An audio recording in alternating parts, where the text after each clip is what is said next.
قرآن مجید کا سورہ نمبر 28 سورہ قصص۔ پناہ میں خدائے رحمان و رحیم۔ تا سین میم، یہ کتاب مبین کی آیات ہیں۔ ہم آپ صلی اللہ علیہ وآلہ وسلم کو موسیٰ اور فرعون کا واقعہ اہل ایمان کے لیے حقیقت کے مطابق سناتے ہیں۔ فرعون نے زمین میں سر اٹھا رکھا تھا اور اس کے باسیوں کو گروہوں میں تقسیم کر دیا تھا۔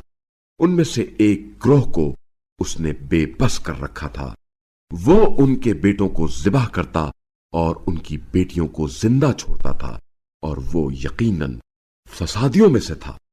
اور ہم یہ ارادہ رکھتے ہیں کہ جنہیں زمین میں بے بس کر دیا گیا ہے ہم ان پر احسان کریں اور ہم انہیں پیشوا بنائیں اور ہم انہی کو وارث بنائیں، اور ہم زمین میں انہیں اقتدار دیں، اور ان کے ذریعے ہم فرعون اور حامان اور ان کے لشکروں کو وہ کچھ دکھا دیں جس کا انہیں ڈر تھا۔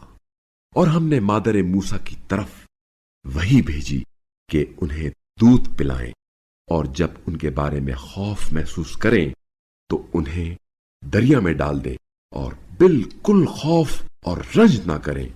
ہم انہیں آپ کی طرف پلٹانے والے اور انہیں پیغمبروں میں سے بنانے والے ہیں۔ چنانچہ آل فرعون نے انہیں اٹھا لیا تاکہ وہ ان کے لیے دشمن اور باعث رنج بن جائیں۔ یقیناً فرعون اور حامان اور ان دونوں کے لشکر والے خطا کار تھے۔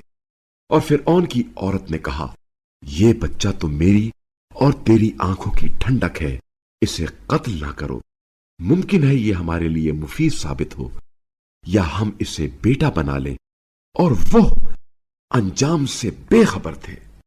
اور ادھر مادر موسیٰ کا دل بے قرار ہو گیا، قریب تھا کہ وہ یہ راز فاش کر دیتی اگر ہم نے ان کے دل کو مضبوط نہ کیا ہوتا تاکہ وہ ایمان رکھنے والوں میں سے ہو جائیں۔